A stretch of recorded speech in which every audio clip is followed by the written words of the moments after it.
Hi everybody, happy Friday. Welcome to week 20. You'll notice I'm not on the screen today. We're just doing a fairly quick one actually today because it's our stitching week where we just look at a particular stitch. So you're not going to need a lot of equipment. Piece of fabric. I've gone for a piece of Yorkshire tweed to stitch into, but it could be anything. I've gone quite dark this time because a lot of my tags have been quite pale, so I just thought, especially recently, I just thought I'd go for something a little bit darker today. You want two threads, so I've got two contrasting colours. So I've got a DMC cotton, which is a 5, and then I've got it's just a wool, really, just a very fine wool in a bright green to try and pick out a little bit of the green. Depending on the type of fabric you've got, you can either use a fabric marker if it's lighter or a button if it's a little bit darker. I tried working in white and I couldn't draw on the top. So we're going to do today a Pekinese stitch. So this is one that I came across recently and I absolutely love it. And it's based on two combined stitches. It's a back stitch and then a loop that goes around it. Because I've got really dark fabric, I'm going to use my button as my guide, and I'm going to do it as a circle. So it's going to be a circle just at the bottom of the tag. So like I say, fairly simple one today. So I'm going to place that on my tweed, and then with my thread I'm just going to hold this in place. This is just to give me a guide for my back stitch. I'm going to be removing the button once I have done the stitching. So I'm just going to put a couple of stitches just in here. There we go.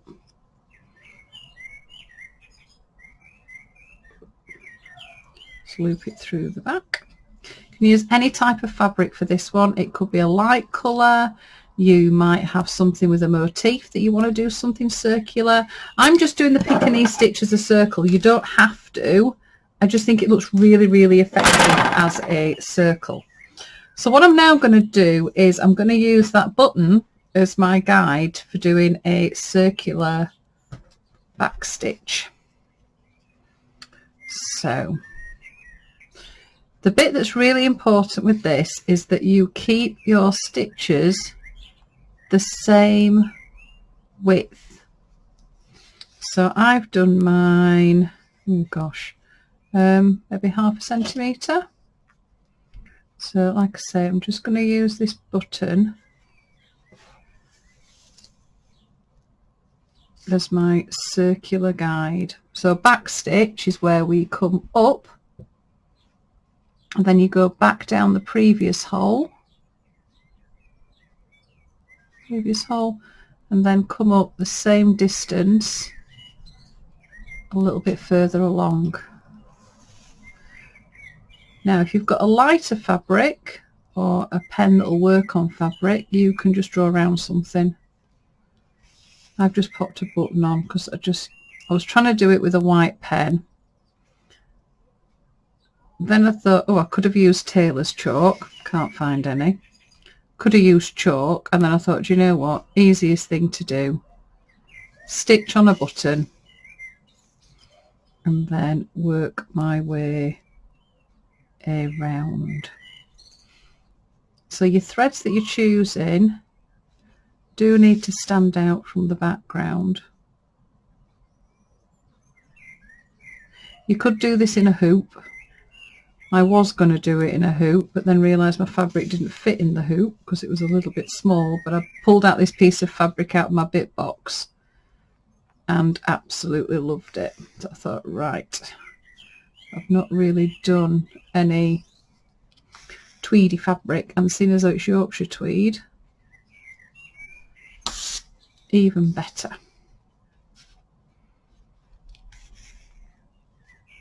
Okay. Hope everybody's feeling well this week. Hope the sun's shining wherever you are.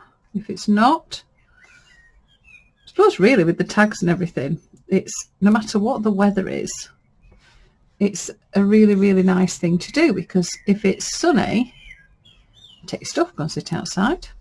If it's raining, get your stuff and sit inside.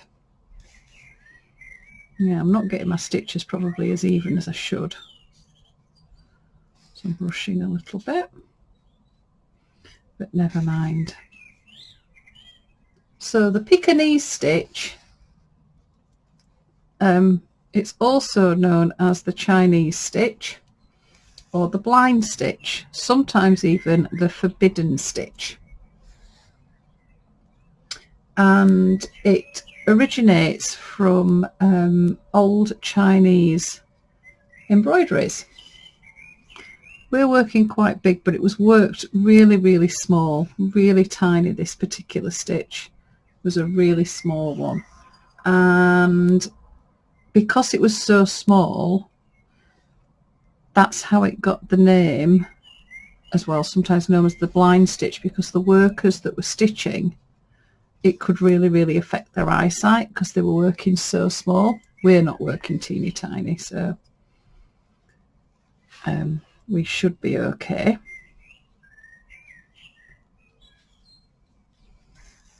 So it was worked usually with silk, and it makes this really gorgeous braid that follows a line, because you've got this back stitch.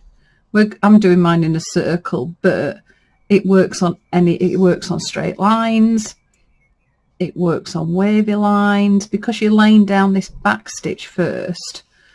This sort of just gives the feel for where you want it to go. Now I'm just going to do a circle. I want to keep it really simple this week, but as usual, if you want to go to town on it, do loads of, you could have a weaving back stitch all over your tag, and then you'll add the loops on. I just like it as a circle because I just think it's such a pretty, pretty stitch. Okay, it's hard enough doing it this big, so goodness knows what it would have been like when it was done in silk and really small. I think when I do embroidery, I mean, I know all embroidery has a history, but when you read about the history of certain stitches and people that have used it, just sort of, I suppose, put you in awe.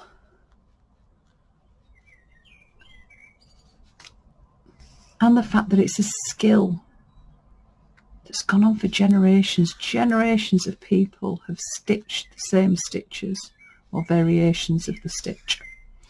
Okay, I don't know how circular this is going to be, but hopefully we're fairly circular. Okay, so tie it off at the back.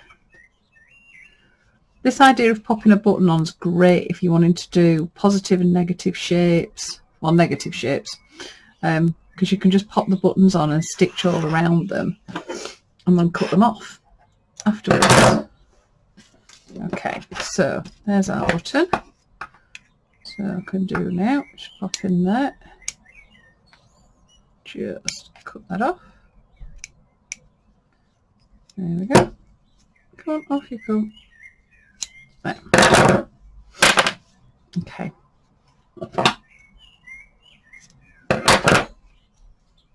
So we've got our circle. That's not too bad, fairly circular. Now I'm going to take my other needle. Now I've got just a normal embroidery needle with this, but it does help to have a blunt needle, because what we don't want to do is we don't want to go back through the fabric. Okay. Now the basic principle of this particular stitch, if I do a little bit of a diagram, is you've got your individual back stitches. Okay, you're going to bring your new thread up and it's going to go underneath that stitch, you're going to bring it back, it's going to go underneath that stitch, and then you're going to go on to the next stitch. You're going to go back and then on to the next one, and back and on to the next one, back and on to the next one. And what you do is you're creating this lovely loop that's going to go through our stitching. Okay, so we're going to weave it around. So depending on which way you want, if you want your loops to go on the inside, you're going to start here. If you want your loops to go on the outside, you're going to start on the outside. I'm going to have mine going on the inside, because once I get this on my tag, if I do them on the outside, it's not going to fit. So just going to come up between, see how close we can get with this so you can see. Okay, so I've come up between a stitch. Okay, so there's my first one. So I'm getting this one, because I'm left-handed, I'm going to go that way around. So I'm going underneath that stitch. Just pull my thread gently. Then I'm going to come back one, go underneath. So I'm not going through my fabric or anything like that. So I've gone back. That's the one that I went through. So I'm going to move on a stitch. Just make sure I don't get it through the fabric or that thread. Come through. And then I go back just to the right of that, and I'm going underneath all the threads. And then pull it. It makes me think of, it looks a little bit like a croissant. Which I know sounds a little bit bonkers, but you sort of get this little, sort of like a little croissant shape.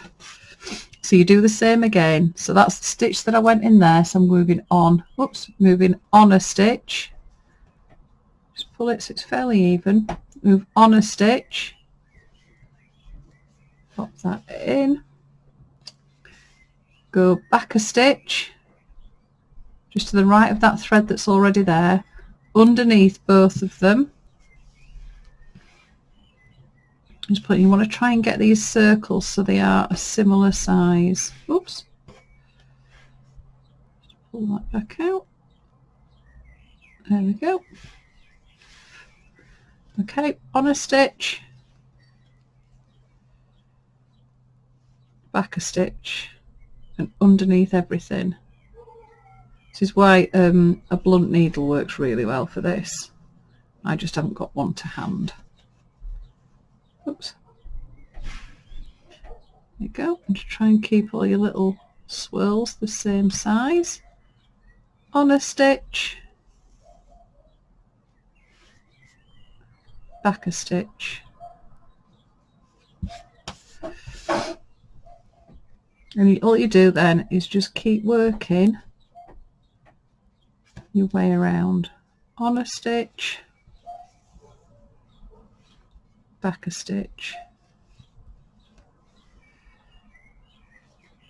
So it's just repetitive all the way around, and you just get this gorgeous loop. So I'm just keeping my tag today really, really simple, and I'm just having a circle on it, sort of like when we talked about with the books and things like that. We had like a breathing week where it just wasn't as full on as we've been doing.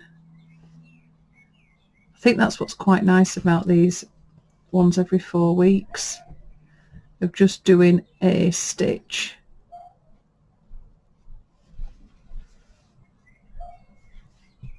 It just works really nicely. So all you're going to do is just carry on right to the very, very end. When you get to the end, all you'll do is take your needle back down the back and finish it off, and then attach it onto your tag. So again, I'll pop some photos on, and happy stitching, everybody. I will see you next week.